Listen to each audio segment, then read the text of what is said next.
పుత్ర పరిశుద్ధాత్మ నామమున ప్రభువునందు మిక్కిలి ప్రియమైన సహోదరి సహోదరులారా, ఈనాటి ధ్యానాంశం శాంతి.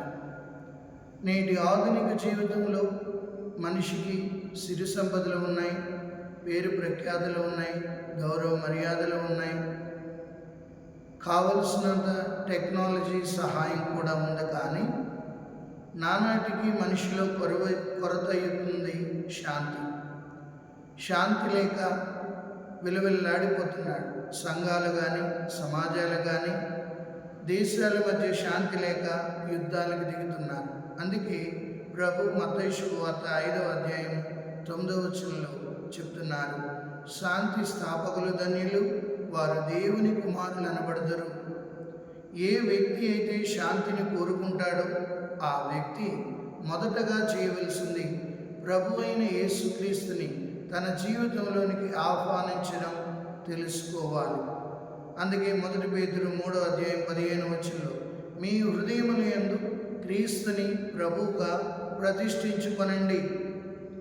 ఎప్పుడైతే ప్రభు మన హృదయాల్లోనికి వస్తారో మన జీవితం శాంతితో విరాజిల్లుతుంది.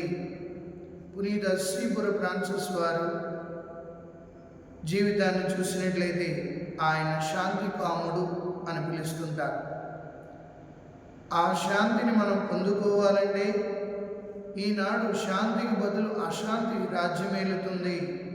సంఘంలో కానీ, సమాజంలో కానీ, దేశాల మధ్యన కానీ, ప్రాంతాల మధ్యన కానీ, చుట్టాల మధ్యన కానీ, బంధువుల మధ్యన కానీ అశాంతి రాజ్యమేలుతుంది. కారణం ఏంటంటే ప్రభు అయిన యేసుక్రీస్తుకి మన వ్యక్తిగత జీవితంలో, మన సంఘ జీవితంలో, మన సమాజ జీవితంలో మనం ప్రథమ స్థానం ఇవ్వలేకపోతున్నాం.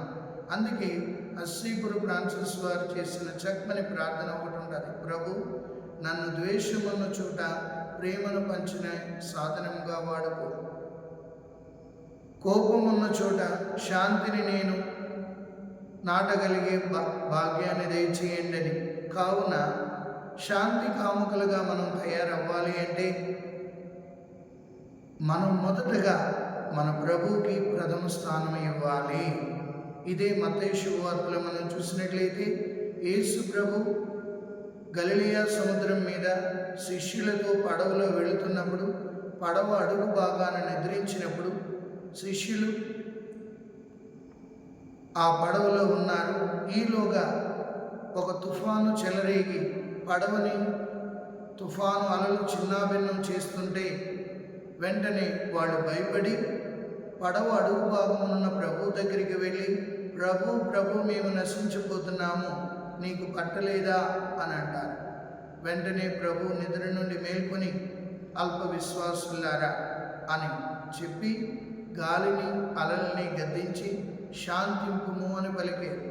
అందుకే మన సంఘ జీవితంలో కానీ, మన కుటుంబ జీవితంలో కానీ, మన వ్యక్తిగత జీవితంలో కానీ ప్రభు శరణు వేడుకున్నప్పుడు మనం శాంతి స్థాపకులుగా తయారవుతాం. ప్రభుతో సహవాసం చేసినప్పుడు మనం శాంతి కుమారులుగా తయారవుతాం. ఆ శాంతి ఉంటేనే కానీ అశాంతిని పారద్రోలలేము. ఈరోజు ఎంతోమంది రకరకాల మనోవేదనలకు గురి అవ్వడానికి, రాత్రులు నిద్రపోతున్నప్పుడు నిద్ర పట్టకపోవడానికి, మనశ్శాంతిగా జీవించలేకపోవడానికి కారణం శాంతి నానాటికి కరువవుతుంది. అందుకే పునీత పౌలు కొలస్సీలకు రాసిన లేఖ 3వ అధ్యాయము 5వ వచనంలో, క్రీస్తు ప్రసాదించుడు శాంతి మీ హృదయములను పరిపాలింపనిండు.